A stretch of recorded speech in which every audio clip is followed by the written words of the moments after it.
Непублічний, непримітний і завжди тримається у тіні. Йдемо. У нього ідеальна репутація, зразкова сім'я і хороша посада у «Газпромі». На самом деле?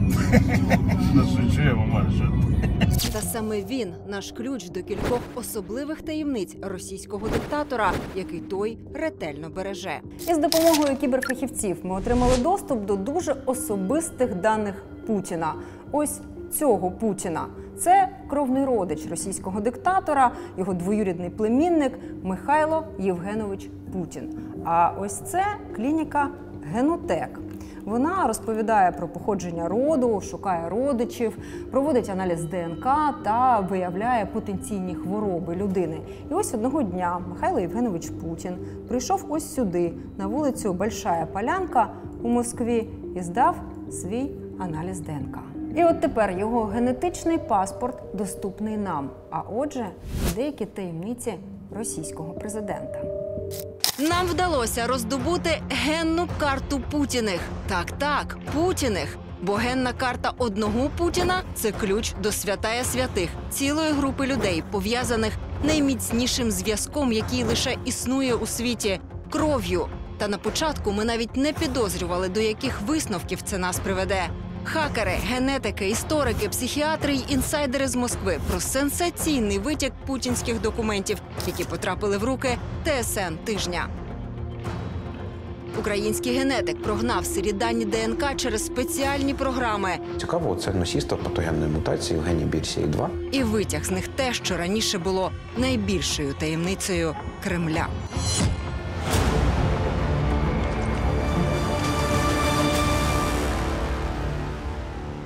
Таємнича валізка, без якої не обходиться жодна поїздка Владіміра Путіна. Та один і той самий охоронець, який всюди її носить за господарем Кремля. Навіть у вбиральню. Особливо у вбиральню. Французький журналіст Режис Жанте розкопав брудний секрет диктатора. Виявляється, завданням цього суперагента є охорона сечі та фекалій Путіна. Серед осіб, що супроводжують Володимира Путіна під час поїздок за кордон, є одна людина, яка відповідає за збір його природних відходів і перевезення їх до Москви. Це і є той знак, що його фекалії та сеча містять важливу інформацію, сліди можливих лікувань, які потрібно приховати. Визиває тривогу. Тобто, уявіть, екскременти збирають до спеціальних пакетів, потім кладуть у ту саму таємничу валізку і везуть утилізувати на Росію. І все заради того, аби цінний генетичний матеріал нікому не потрапив до рук. А відтак не зміг оцінити слабкі місця у здоров'ї Путіна, вроджені чи набуті хвороби, психічні або фізичні, хімічні препарати, які можна виявити у матеріалі, та врешті зрозуміти, хто насправді перед вами – оригінал чи двійник. Всі спецслужби завжди слідкують за тими державами, від яких ти можеш чекати небезпеку. Ми бачимо, що сьогодні Володимир Путін так само боїться, що в нього можуть поцупити його генетичні дані якісь, і це використати проти нього. Це розслідування починалося зі зламаної пошти одного із родичів Володимира Путіна. Але години вивчення доступної нам інформації раптом вивели на ще одну деталь. Генетична карта кровних родичів диктатора – це таємний механізм реальної влади сучасної Росії. Причому немає значення, якого світу ви маєте. Якщо ви в одній генетичній карті із Путіним, ваше місце на вершині влади у новій правлячій династії.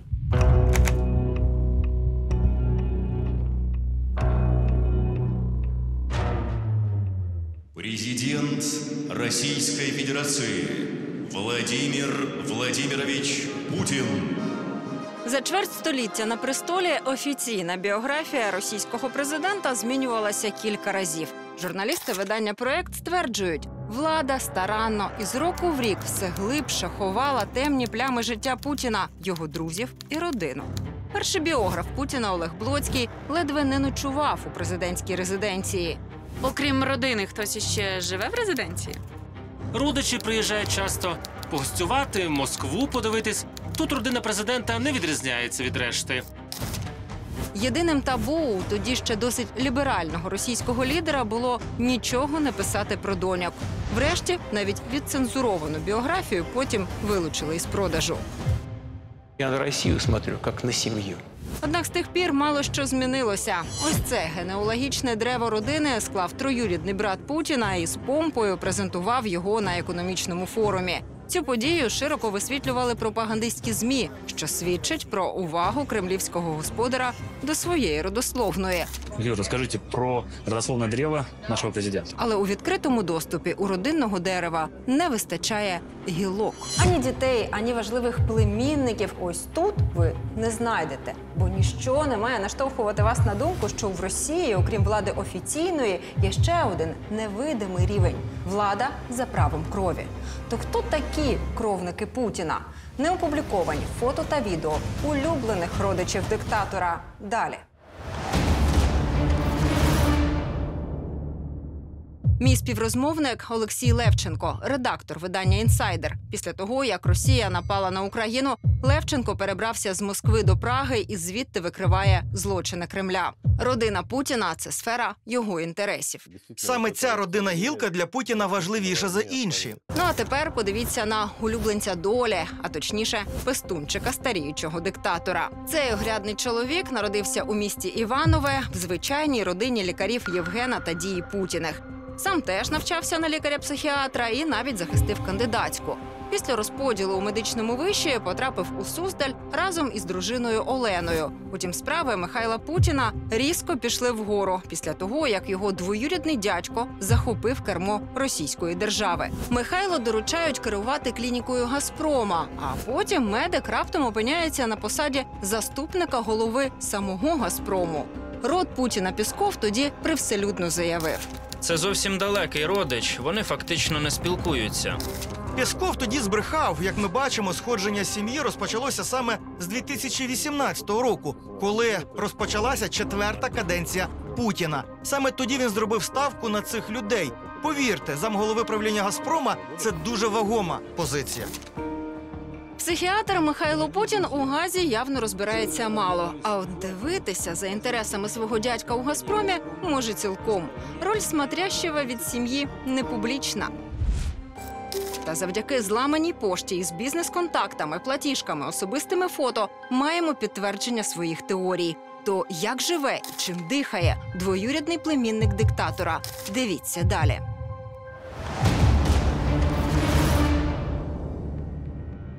Нам у руки потрапив дуже цікавий документ. Це анкета зовнішнього кандидата, тобто резюме сина Михайла Путіна Дениса. І з цього документу ми дізналися дуже багато цікавої інформації.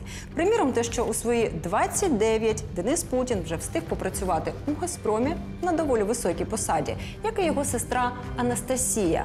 Вона, ймовірно, працює лікарем-венерологом у клініці «Газпрома». А ще із цього документу ми дізналися адресу прописки родини Путіних. Це Москва, Ізмайлівський бульвар. Ось цей будинок на північному сході столиці Росії. Це геть непрестижний район. А от який вигляд квартира має зсередини, можна судити із фотоархіва Дениса.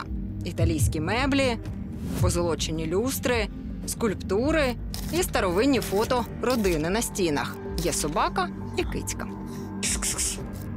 Михайло Путін мало ходить пішки і не користується громадським транспортом. Він здебільшого пересувається на авто. Я їду нормально. Ось такому, що не кидається в очі, Генезисі GV80. Хоча це преміальний кросовер корейського виробництва. Повній комплектації такий коштує десь $70 тисяч.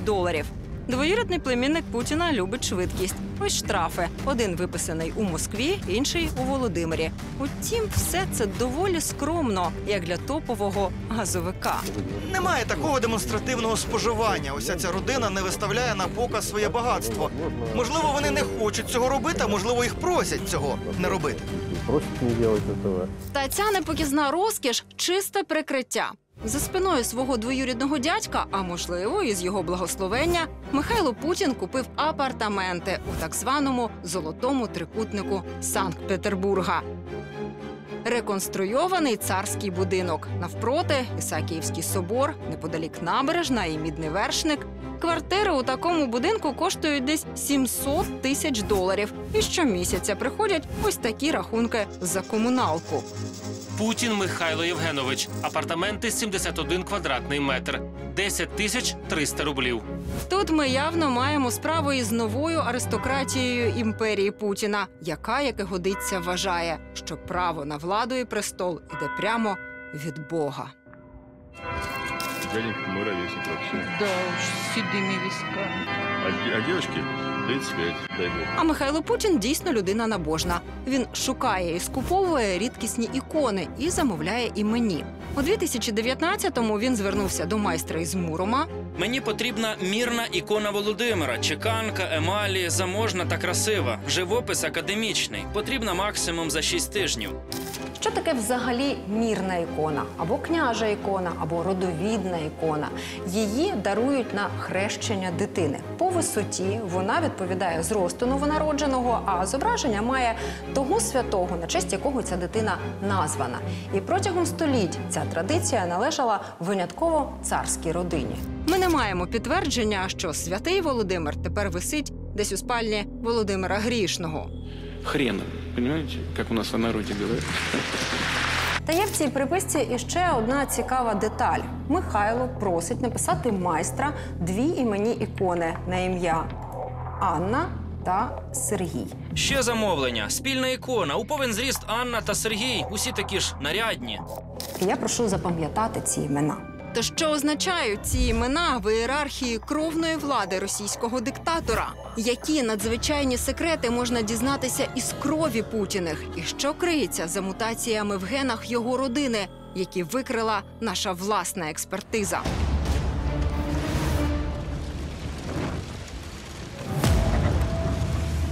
2018 рік. У Кемеровській області РФ у торговельному центрі «Зимова вишня» заживо згоріли 37 дітей. Але з цієї пожежі, наче з попелу, постає фігура нового губернатора Сергія Цивільова. І підтримка всіх жителів Кузбасу.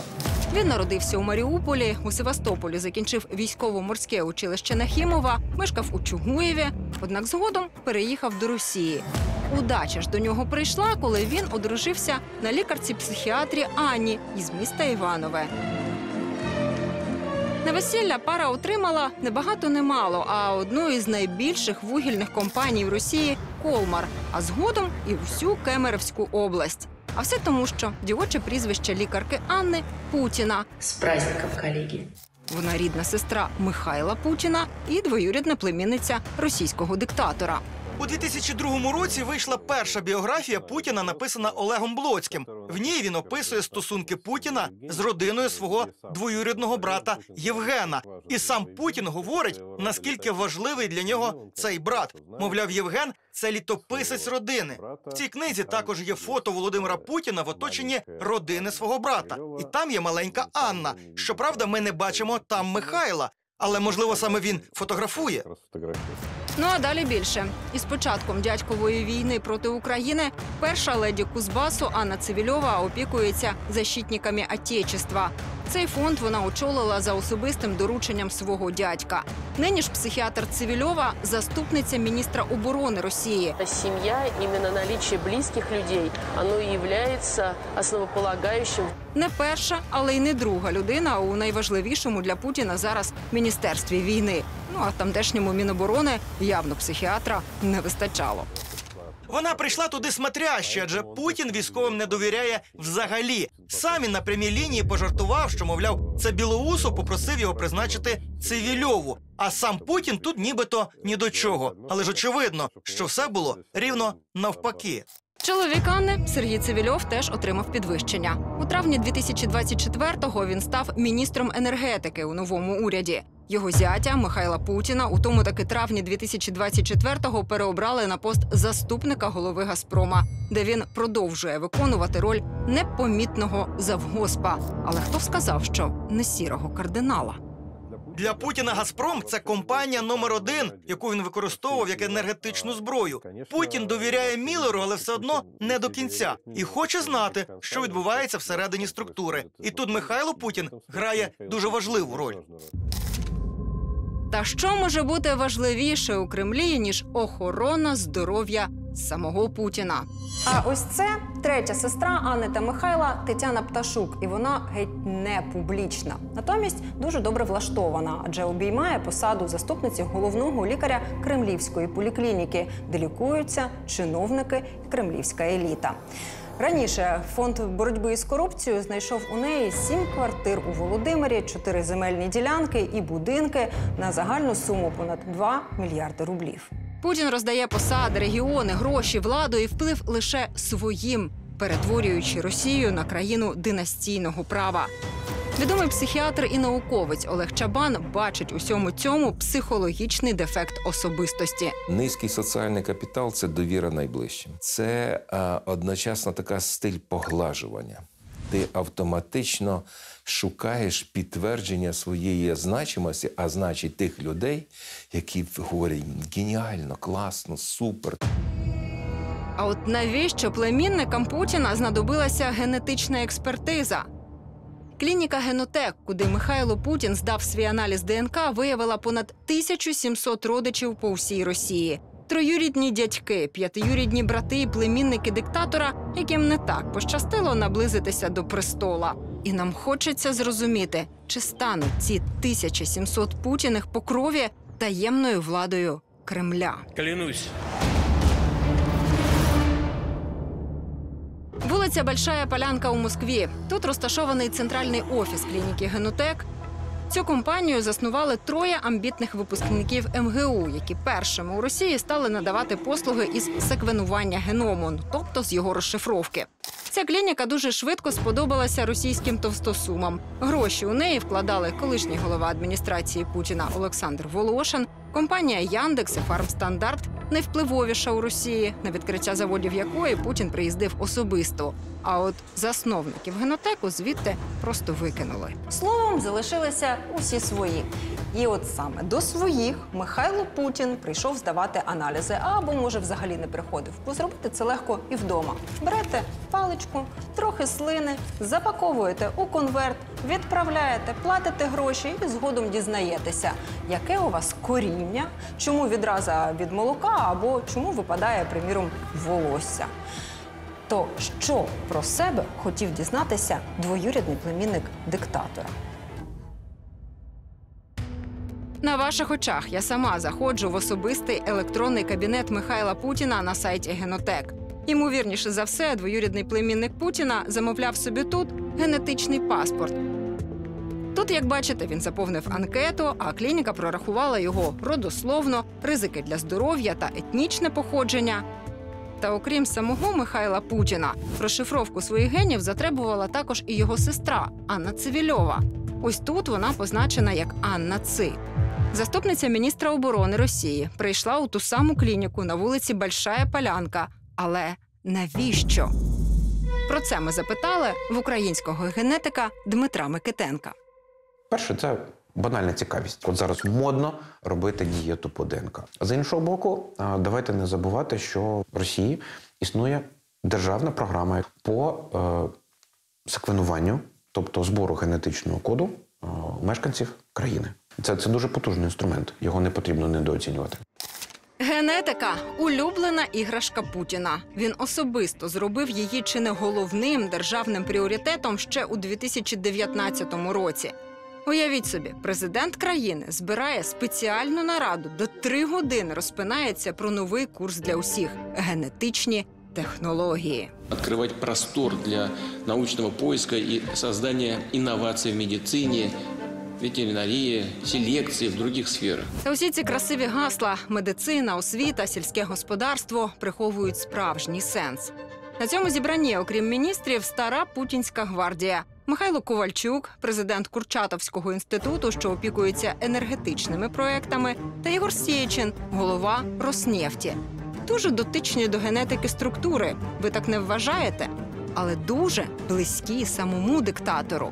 Ковальчук давно марить генною інженерією. У Сєчина гроші на інфраструктуру і база піддослідних із власних співробітників. Масштабне добровольне популяційне дослідження Мы начнем с собственных сотрудников. Ось вона, справжня мета путінської програми – зібрати і виділити геноми русських, тобто титульної нації. Нікого вам не нагадує? Бо був вже в історії один диктатор, який дуже опікувався питаннями переваги однієї раси над іншими. Та чи не те ж саме зараз намагається побудувати Путін? Создавать человека с заданными характеристиками. Военный – человек, который может воевать без страха и без боли. За 7 років після цих слів Путін нападе на Україну. Однак свою улюблену іграшку – генетику він не закинув. У ній він зацікавлений особисто, причому настільки, що залучив свою доньку Марію Воронцову опікуватися генетичними питаннями нації. Бо зміна ДНК – це не лише шлях до лікування захворювань, а й до безсмертя. Ось як він уважно слухає звіт про геномну програму вже у 2025-му, і це явно не те, що він хотів би почути. Ідіть, пейте таблетки. То що там з етнічним походженням у Путіних? У першій же вкладці аналіз генотеку видає ось таке. Та Дмитро Микитенко із цього лише глузує. Чи можна виділити окремо ген русского? В понятті медичної генетики раси і етнічності вони стерті. Їх немає. Єврей 100% русський, 100% українець. Це неможливо навіть теоретично. Та походження Михайлу Путіну розписали за усіма канонами російської пропаганди. Якщо політика говорить про те, що нам потрібно піднімати національну самосвідомість всередині, це буде впливати на результати інтерпретації лабораторій. Ось дивіться самі. Знайшли спільного предка у Путіних з Йосипом Сталіним та Львом Толстим. Щоправда, жив той спільний предок аж 80 тисяч років тому. Та російські генетики і справді постаралися одружити Путіним, як змогли. Адже їм так хочеться хоч краплю княжої крові. Русські є. Ми окрема група, ми окрема нація, ми особливі, так само, як особливі були колись нацисти. Ось в цілому, якщо ми говоримо за ядро колишньої Російської імперії, то воно починалося з Володимиро-Суздальського князівства, в подальшому, яке називалося Московським князівством. І, по суті, це вихідці з східних слов'ян. Суздаль – туристична мека для росіян. А хочете вгадати, хто зараз наглядає за цим містом? Правильно, двоюрідний племінник Путіна, смотрящий і тут. Їх там дача. У них там дача. І Тетяна Пташук, третя донька Євгена Путіна, вийшла заміж за лікаря з Суздалі. Тому в них є зв'язки в цьому місті. Втім, не лише дача. Зав'язки у цьому місті більше схожі на удільне князівство Путіних. Тут у них нерухомість та бізнес, який вже перейшов у спадок. Засновник і генеральний директор кількох підприємств, тобто меблевої фабрики, ринка, будівельного магазина та рекламної агенції, є його син Денис, який дуже любить хизуватися своїм зірковим прізвищем. Та на що може вказати спільна кров? Із особистого кабінету Михайла Путіна на сайті клініки нам вдалося витягти так звані сирі дані, тобто закодовані у різні комбінації назви основних білків ДНК. Саме їх аналізують генетики, коли визначають схильності до захворювань. Ці дані ми попросили дослідити Дмитра Микитенка. В першу чергу, ми, як медичні генетики, звертаємо увагу на лінію спадковості. Отже, є захворювання, які можуть накопичуватися в межах сім'ї. Якщо говорити родичі першої лінії, то це мама, тато, діти, сини, доньки. Їх родичі рідні. Входить двоюрідні, Ми їх відносимо ще до близьких родичів. І його власна експертиза уперше виявила слід спадкової хвороби по чоловічій лінії Путіних. То що це за недуг? І чи не його російський диктатор намагається приховати, всюди носячи за собою чорну валізку? Аналітики генотека намалювали Михайлу Путіну купу приємних рис, закодованих в його ДНК. Схильності до креативного мислення, підприємництво, відкритість до досвіду і ризику. Та у цій розшифровці ми побачили вкладку із загрозливими генними мутаціями під назвою «Параноя». То невже параноя – це генетична риса Путіних? Ми попросили пояснити Дмитра Микитенка.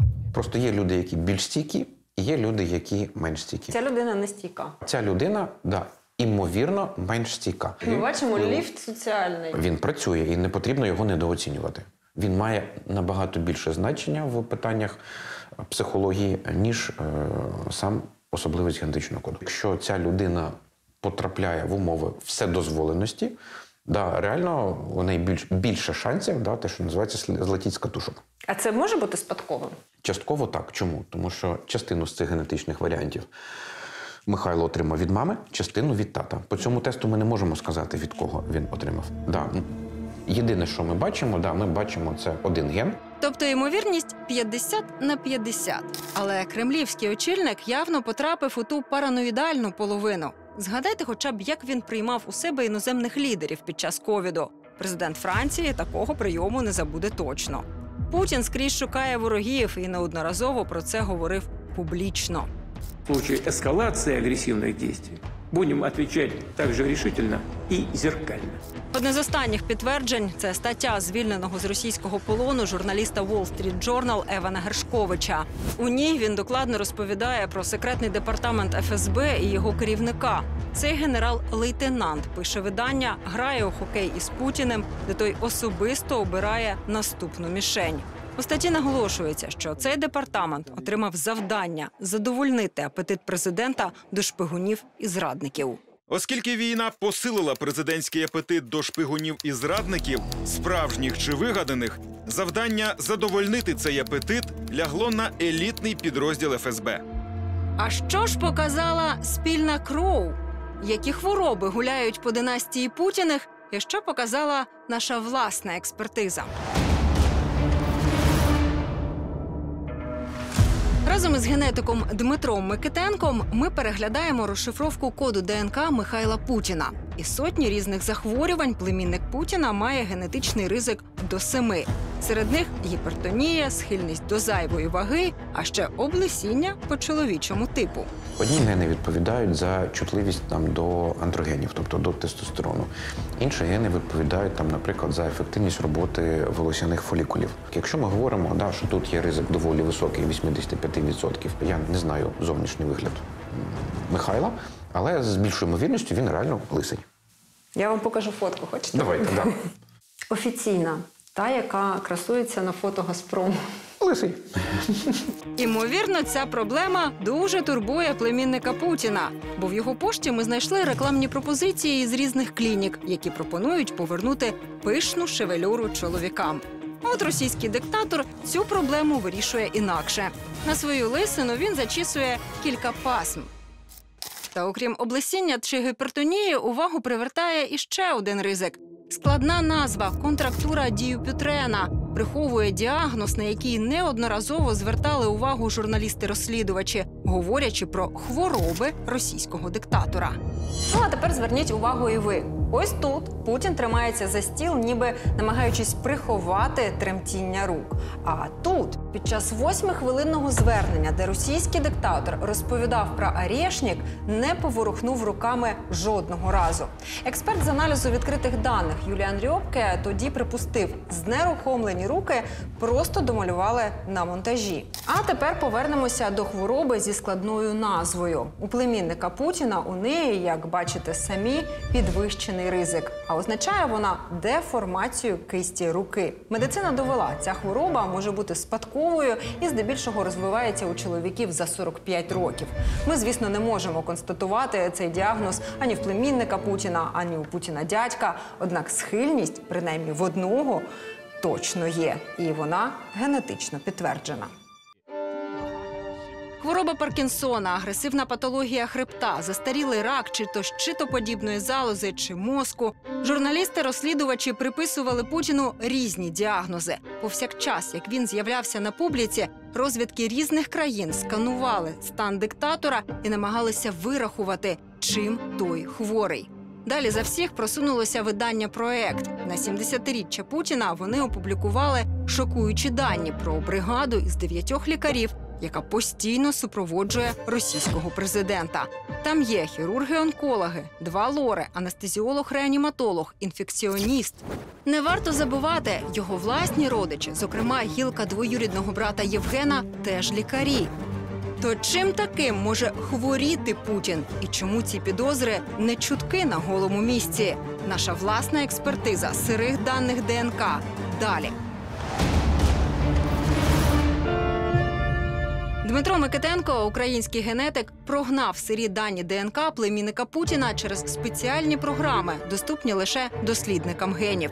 І витяг з них те, що раніше було найбільшою таємницею Кремля. Що вдалося побачити такого цікавого, це носійство патогенної мутації в гені BRCA2, який відповідає за високий ризик виникнення у чоловіків, в першу чергу, раку простати. Ми не можемо виключати, що Володимир Путін теж може мати мутацію гену BRCA2, яка потенційно могла б призвести до ризику раку простати.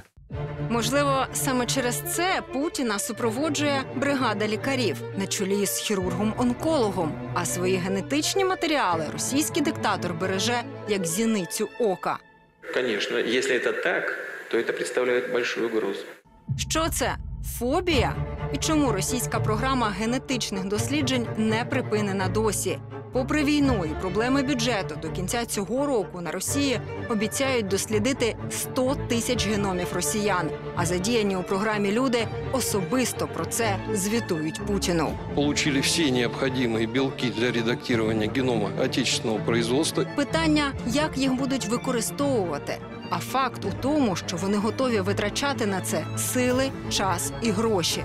Не хочеться нагадувати про псевдонауку Євгеніку, але тут можливі найнеймовірніші припущення – від пошуку способу продовжити життя російському диктатору і до створення кровної династії Путіних і наміру виведення чистої руської раси. Однак те, що нам у руки потрапила генна карта одного із Путіних – це справжня удача.